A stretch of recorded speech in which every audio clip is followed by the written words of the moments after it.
days back. And Kolohe is going to use priority. He's going to get absolutely piped here. The beach absolutely goes crazy, and for a very good reason. Kolohe Andino has threaded a thunderbolt right there. That's perfect timing. Everything really going his way out there. We saw Adriano de Souza actually, after Kolohe Andino got spit out of that barrel, just lift his hands to the sky like, what do I need to do? But you know, Kolohe, he's been very smart in his heat. He's kind of used some tactics, and once he needed to commit to a wave, he's done exactly that, and that's going to be way better than his 3.8.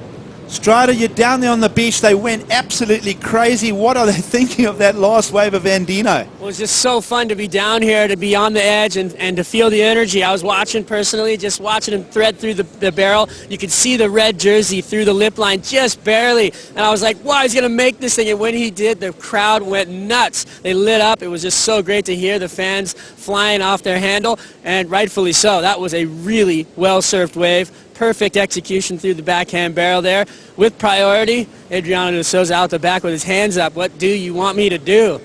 Wow. Strider, they've given it a 9.67, a near perfect score for Kolohe. And when it goes your way, it goes your way, as we lock onto him again behind the curtain. And we'll watch very closely for a reappearance here. It'll be an incomplete, but wow, 3 minutes to go. Ross Kolohe Andino has certainly shut this out for himself, and he's on his way to the semis, surely. Yeah, quick wave here for Adriano. Well, here's the fight back. Adriano de Souza in the tube, beautifully. Tight pivot in the lip. Drives again, nice and tight. Of course, de Souza, such a methodical, scientific approach to every heat, but he's leaving his acumen late here. Well, he needs at least a 7.34 to break that combo, because you can see right there that 9.67, that just changed the game here. Wow. So there's no kind of easing back into this heat. He's going to have to get a couple of bomb scores. You know, just an okay barrel for Adriano de Souza. I don't think that's going to break the combination. So wave number 2 for Adriano de Souza will now be interpreted by the panel. We see conditions here prevailing. We'll see what kind of number comes in for wave number 2. It's taken him all of 33 odd minutes to establish this, Ross. And we'll see how close a score comes to unlocking the combination. Of course, he could not unlock it, depending on the value of the score that checks in.